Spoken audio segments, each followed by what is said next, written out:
Assalamu alaikum wa rahmatullahi ta'ala wa barakatuh. The question that you ask is really, it makes a lot of sense because a lot of people don't seem to understand why the Hajj is an ongoing.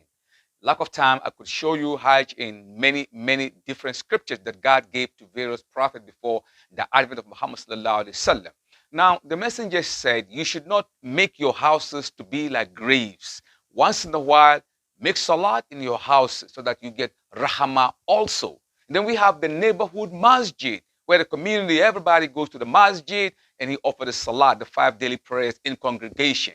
Then the next advancement is that Allah gave us the Friday masjid. Leave the neighborhood masjid and go to the community central masjid for Friday salat. That means everybody in his community will come there and you begin to fraternize, you know yourself, you kind of, get to know a lot of Muslims all over the place and stuff like that. That also gives you that sense of belonging. It gives you the strength to continue in this way of life. Then Allah said, no, we've given you also the Eid. We have 2 Eids in a year, Eid al-Fitr and the Eid al-Adha, during Ramadan and during the Hajj. These are the higher level of, Islamic structure in terms of, cohesiveness and adhesiveness and advancement and getting to know each other and pray and do everything in unison. So when you go to, the Eid, the messenger said, make sure the ladies amongst you, those who are in their menses, could go with you also, but they could stay, on the sidewalk or on the sideline. Once the salat is done, they could come and be part and parcel of you. That each and every one of you dress so beautiful, look colorful and nice. And so if you come from this part, from your house, next time you're coming in, come the other side.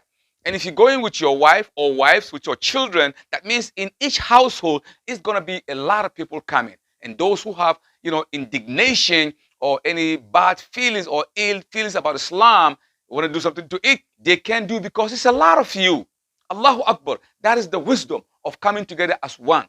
And we have the highest rim of solidarity in Islam, and that is going to Hajj. In Hajj, you leave your community, you leave your neighborhood, you leave your Eid ground and come to the place where revelation started.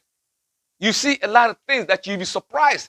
First of all, if you're thinking Islam is only in your neighborhood, you think Islam is only Nigeria, Islam is only Gambia, Islam is only Germany, France, any part of the world that you are in, you go to Hajj, you see the surprise of your life. A surprise of your life. You see a Chinese person, an Indian person, an Eskimo person, a German, a Finland, from different part of the world, worshiping the same thing like you. So you begin to understand and get the framework that Islam is a universal religion.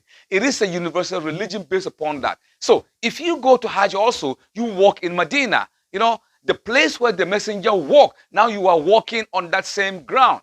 The place where the Sahaba, whom we've heard a lot about their name, you're walking amongst them. That gives you that sense of, the feelings of spiritual yearning. And you begin to feel good about Islam. And then you understand that Islam is all about universal. The messenger was sent for the whole of mankind. Allah said, وَمَا أَرْسَلْنَاكَ إِلَّا كَافَةً لِلنَّاسِ. We have not sent thee, but as a whole of mankind. You meant for the whole of mankind. Every prophet and messenger that came, they came for their own, community and nations, time bound. But Islam is meant for the universal.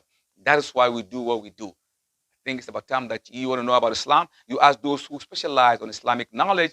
Don't just go read it from any book and think that you have Islam in your brain. Haza billahi tawfiq. Wassalamu alaikum wa rahmatullahi ta'ala wa barakatuh.